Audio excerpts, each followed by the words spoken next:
Shalom, selamat pagi, bertemu kembali dalam program Gemar Online GSCA Peniel dan GSCA Anugerah Kemendung. Gemar pagi ini terambil dalam Pengkhotbah 4 ayat 17.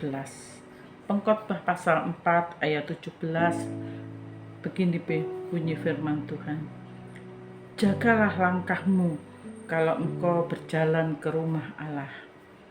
Hampiri untuk mendengar adalah lebih baik daripada mempersembahkan korban yang dilakukan oleh orang-orang bodoh, karena mereka tidak tahu bahwa mereka berbuat jahat. Dalam ayat ini, jagalah langkahmu kalau engkau berjalan ke rumah Allah. Langkah kita adalah kehidupan sehari-hari kita, kehidupan pribadi, kehidupan sehari-hari yang kita jalani.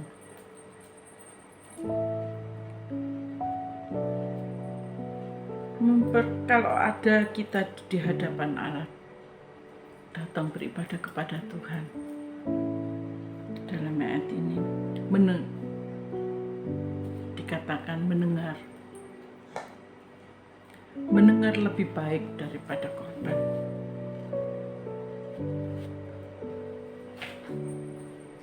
Yang Tuhan mau dalam kehidupan kita adalah anak-anak Allah, kita adalah umat-umat tebusan Tuhan. Yang Tuhan mau dari kehidupan kita ada langkah kehidupan, perilaku sehari-hari kita di hadapan Tuhan, karena kita milik Tuhan. Yang Tuhan mau dari hidup kita adalah yang sesuai kehendak Tuhan, yang sesuai dengan teladan Tuhan. Tuhan tidak perlu kekayaan kita. Tuhan tidak memerlukan kepandaian kita. Yang Tuhan mau kehidupan, langkah kehidupan kita sesuai dengan yang Tuhan mau, yang Tuhan ajarkan, yang Tuhan firmankan, yang Tuhan teladankan untuk kita. Kita mau sebagai umat tebusan Tuhan mencerminkan Allah, pribadi yang penuh kasih, pribadi yang penuh kuasa, pribadi yang baik, yang mencerminkan kasih Allah untuk semua. Coba kita baca dalam Mazmur 51. Mazmur 51 ayat 18 sampai 19. Mazmur 51 ayat 18. Sebab engkau tidak berkenan kepada korban sembelihan. Sekiranya ku persembahkan korban bakaran, engkau tidak menyukainya. Korban sembelihan kepada Allah ialah jiwa yang hancur, hati yang patah dan remuk. Tidak akan kupandang.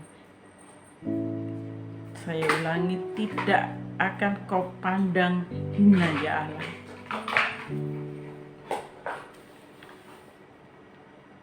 Korban yang Tuhan mau adalah korban dari hati yang patah, hati yang mau merendah, hati yang mau berubah,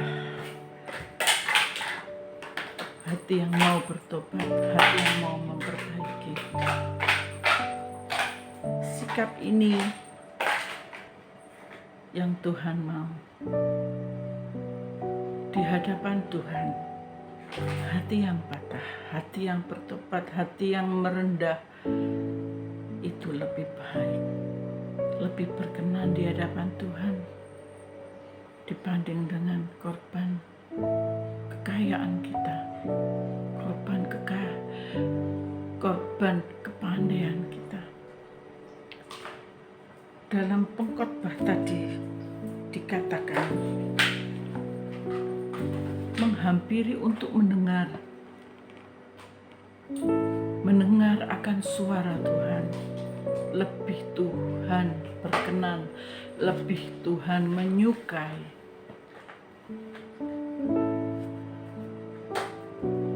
Tuhan mengharapkan dari kehidupan kita hidup yang dengar-dengaran, sikap hati yang mendengar, sikap hati yang dengar-dengaran, yang mau mendengarkan suara Tuhan. Kita buka dalam Matius pasal 7 ayat 24. Matius pasal 7 ayat 24. Setiap orang yang mendengar perkataanku ini dan melakukannya, ia sama dengan orang yang bijaksana yang mendirikan rumahnya di atas batu.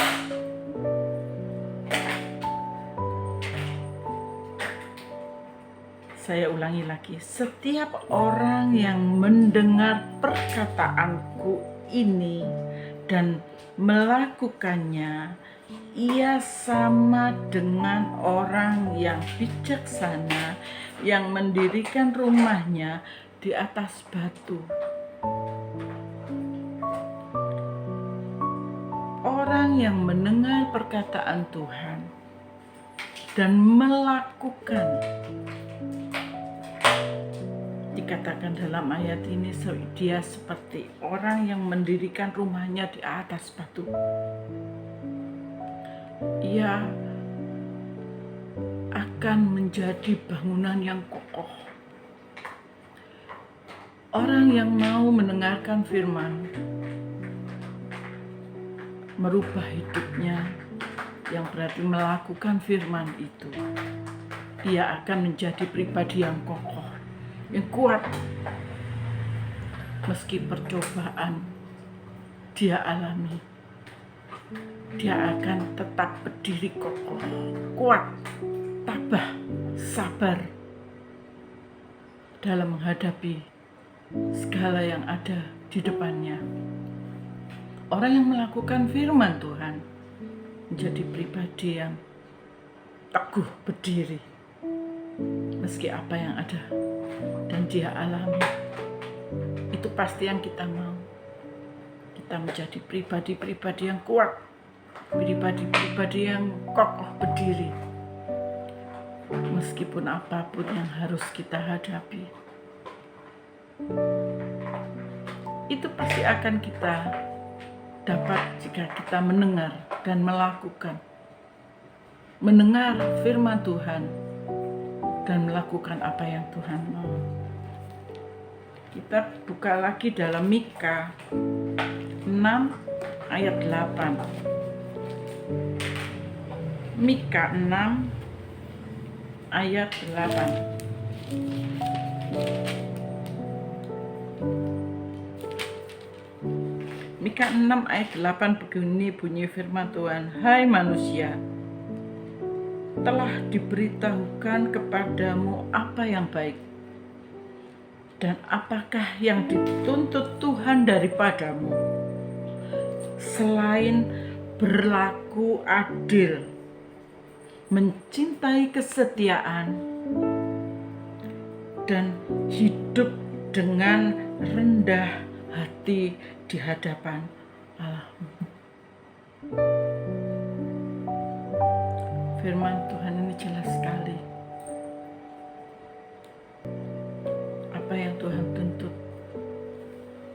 apa yang Tuhan mau dalam pengkhotbah tadi. Jagalah langkahmu di hadapan Tuhan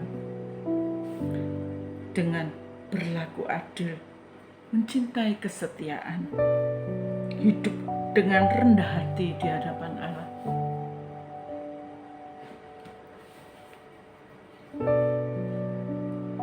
Memang memang tidak mudah mempunyai hati yang rendah di hadapan Tuhan.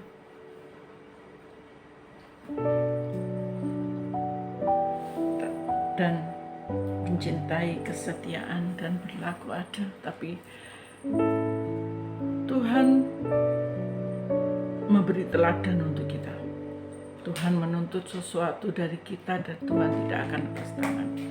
Ada firman-Nya, ada Roh Kudus-Nya yang akan membuat kita mampu merubah, memperbaiki hidup kita, kehidupan kita sehari-hari, sehingga kita layak datang di hadapan Tuhan, berdiri di hadapan Tuhan, menjadi ciptaan-ciptaan Tuhan, menjadi pribadi-pribadi yang baru, yang indah, yang berkenan di hadapan Tuhan.